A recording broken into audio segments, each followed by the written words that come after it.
ಕಲಾಪಗಳು ನಡೆಯಿತು. ಸಭೆ ಒಳಗಡೆ ಏನೆಲ್ಲ hour 3-day Akhil Bharatiya Pratidhi Sabha Baitak. Yesterday was the inaugural day. The report of our General Secretary has been placed before you, and it was placed before the House yesterday morning, which has been made available to you all.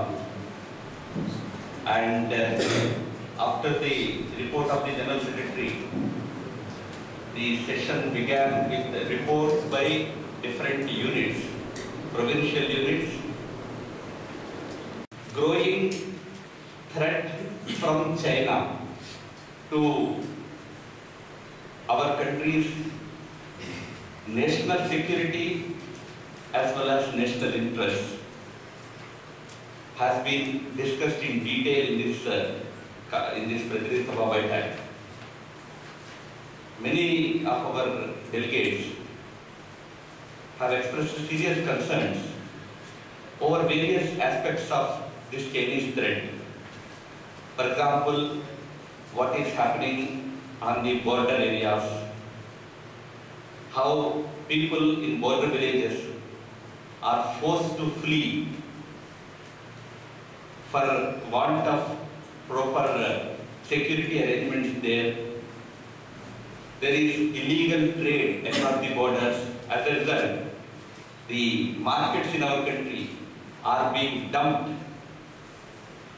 in a big way with Chinese products. Chinese products, this word has become synonymous with low quality but low price products.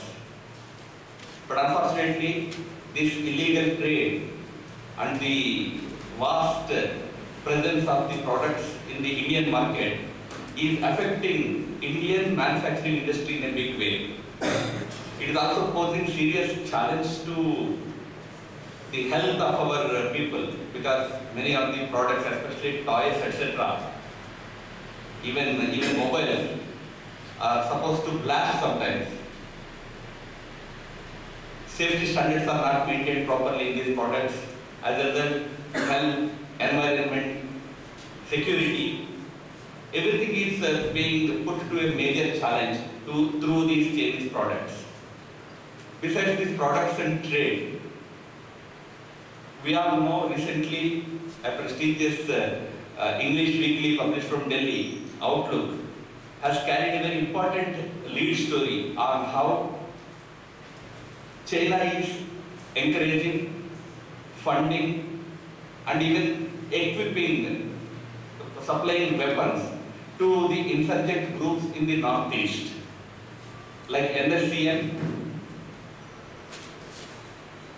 NDFB, ULFA. All these groups are getting weapons, money, and political support from across the border from China. It's a very serious challenge to India's sovereignty.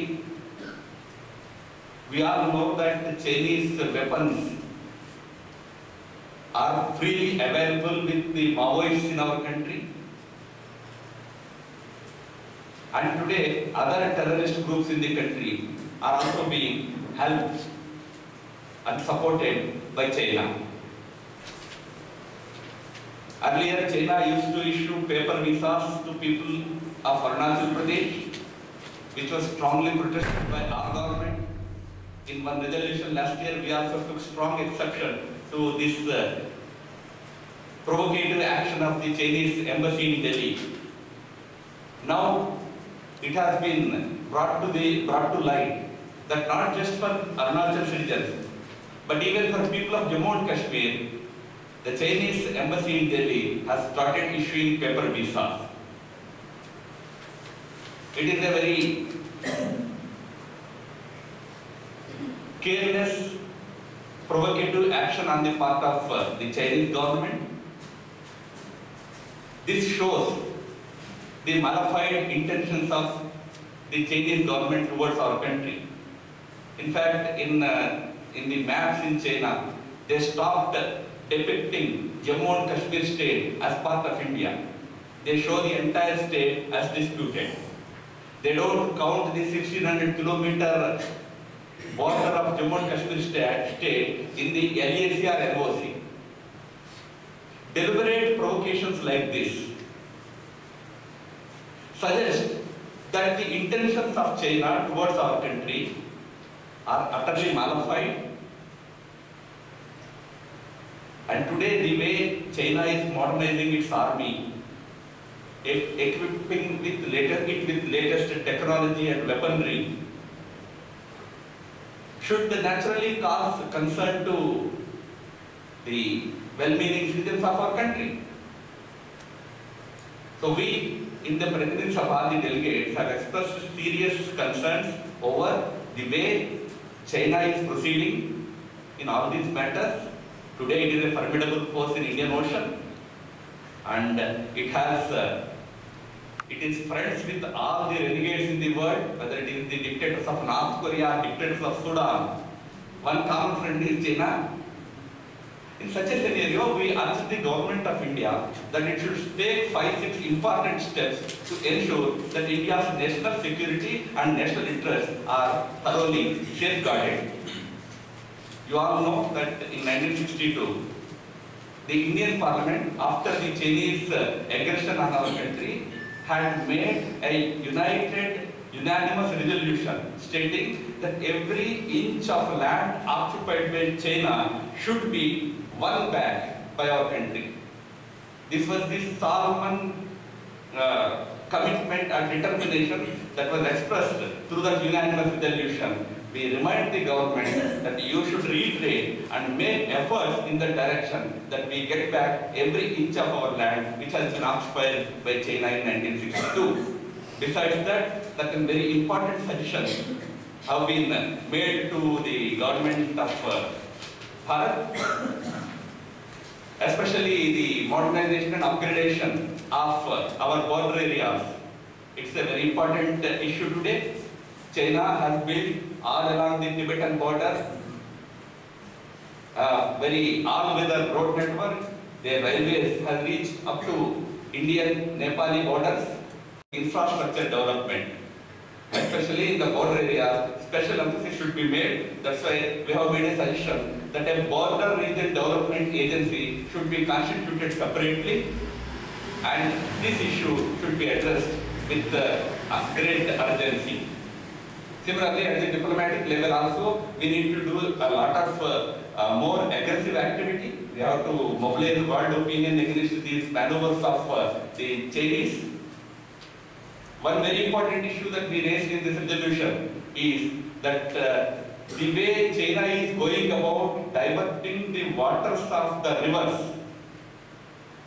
which originate in the Kailash Mansarovar in Tibet, like Indus, like Sindhu, like Brahmaputra, towards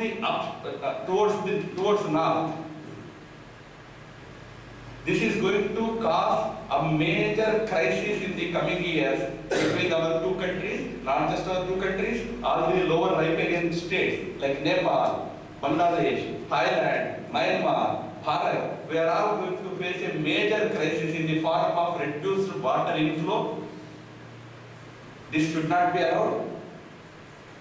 It is a kind of a water war on India. So we should tell China categorically that this diversion of the waters in Tibetan region, which originate from the sacred Kailash Mansarovar, it is not allowed. It should not divert those waters so as to whereby it will rob the rights over water for all these lower riparian states. There are a couple of other suggestions also to the government, because these days there are news items appearing now and then in the media that Chinese spies are captured or arrested in Uttar Pradesh or in Calcutta or in Patna, like that. It suggests the presence of a good number of agents of China working in different parts of India. That means that we have to tighten the visa regulations. We have to keep a watch on Chinese nationals. It is very much imperative in the interest of our security and concern. People of our country are greatly concerned about this issue. Then the second resolution is also a very important one. This is about the present state of corruption in our country. We all know that today in the corruption index we are at 3.3 level in a 10-point what you call the 10-point calculation. Every day some new scandal is coming out. Today the image of the country has been badly tarnished by relentless, endless chain of these corruption scandals. Earlier there were a couple of occasions when people rose against corrupt governments. It happened in 1975 when Jayaprakash Narayan, the grand old Gandhian leader, led a mass movement against the corrupt rulers of that time. It happened again in late 80s when the Bofors scandal came out. On both the occasions, through popular movements, governments of the day had to relinquish power, give way for new governments. But the experience is, governments have changed, but the problem remained. And today, we see the problem rising further and entering almost majority of the parts of our social life. So, in this resolution, we analyze the problem from two fronts. One is from the point of view of character building, which to us is a very crucial issue. We feel that unless disciplined, cultured people who imbibe certain values and samskaras are created in the country, this issue of corruption cannot be addressed permanently. So any initiative effort in that direction should be supported, should be welcome. This matchmaking, character building exercise should continue in a big way. In that, our families play a role, our temples, our education, our institutions, they all play a role. But besides man-making activity, it's also important to ensure that proper legislations and proper laws are in place to punish the guilty.